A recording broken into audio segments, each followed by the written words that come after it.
मंजीत, जिस तरीके से तैयारियां हो रही हैं फिरोजपुर की अगर बात कर ले, वहां पर जो ब्लैकआउट किया गया, अब आगे किस तरह की तैयारी हिंदुस्तान के मॉक ड्रिल के तौर पर, क्योंकि हमने आप वो तस्वीरें भी दिखाई थी जब ड्राई रन किया गया था जो विमान थे उनका, और उसके बाद इस तरह का एक ब्लैकआउट का प्रोसीजर, अब आगे क्या?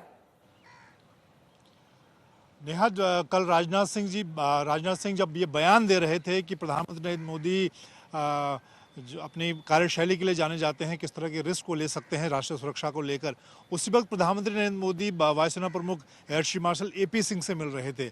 और अगर आप पिछले 10 दिनों के सीक्वेंस को देखें तो सरकार की क्या तैयारी है, कितना बड़ा कदम उठाया जाना है, उसको लेकर चीज़ें साफ हो जाती हैं। 26 तारीख को तीनों सेना प्रमुख सीडीएस के साथ प्रधानमंत्री नरेंद्र मोदी ने एनएसए के साथ एक साझा बैठक की, और उसके बाद फिर 30 तारीख को सेना प्रमुख जनरल उपेंद्र द्विवेदी के साथ बातचीत की। उसके बाद फिर शनिवार को उन्होंने अलग से नौसेना प्रमुख से बातचीत की, और कल 40 मिनट वायुसेना प्रमुख से उनकी देर शाम मुलाकात हुई। तो पिछले 10-11 दिनों में जो तैयारी है सरकार के स्तर पर वो लगातार नजर आ रही है। और उसी की तरफ रक्षा मंत्री राजनाथ सिंह ने इशारा किया। इस वक्त भी मेरे पीछे रक्षा मंत्री राजनाथ सिंह अपने जापान के रक्षा मंत्री के साथ उनकी द्विपक्षीय बातचीत चल रही है।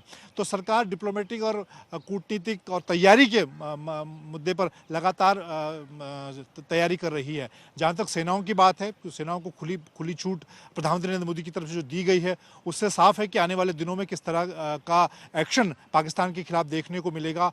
तीनों सेनाओं की तैयारी की बात करें, कई ऐसे हथियार हैं जो इमरजेंसी खरीद के तहत खरीदे गए हैं। आपको याद होगा बालाकोट एयर स्ट्राइक के वक्त हमने जिस रैम्पेज मिसाइल से पाकिस्तान के कब्जे वाले कश्मीर में जो आतंकियों के ठिकाने हैं उन पर हमला बोला था। तो इस तरह की जो भी सेनाओं को आतंकी आकाओं के खिलाफ जिस तरह के हथियार चाहिए वो सेनाओं के पास हैं, और अगर ज़रूरत पड़ेगी नेहा तो उनको खरीदा भी जा रहा है।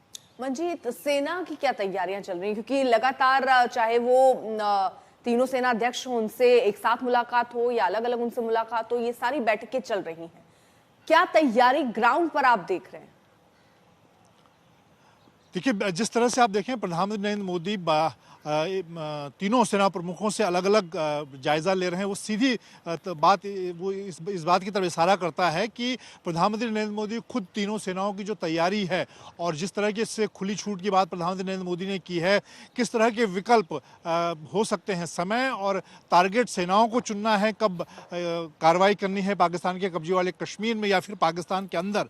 और जिस तरह से लगातार पाकिस्तान के हुक्मरान घंटे गिन रहे हैं कि अगले 36 घंटे में, अगले 24 घंटे में भारत इस तरह की कार्रवाई करेगा, देश दुनिया में पाकिस्तान इस भारत के संभावित हमले को रोकने की कोशिश जरूर कर रहा है। लेकिन ये तय मानिए कि इससे पहले जिस तरह से सर्जिकल स्ट्राइक हुई, उसके बाद 2019 में बालाकोट एयर स्ट्राइक हुई, इस वक्त जिस तरह की तैयारी सेनाएं कर रही हैं, खुली छूट, जैसे कि मैंने बताया कि जिस तरह के भी हथियार की ज़रूरत होगी, जिस तरह के मिसाइल की ज़रूरत होगी, आर्म्स ड्रोन की हम बात करें, मतलब यानी कि युद्ध के मौके पर सेनाएं जिस तरह की कार्रवाई किसी दुश्मन देश के खिलाफ करती हैं, उसी तरह की तैयारी इस वक्त सेनाओं की तरफ से है। ठीक है, बहुत बहुत शुक्रिया इस तमाम जानकारी के लिए आपका।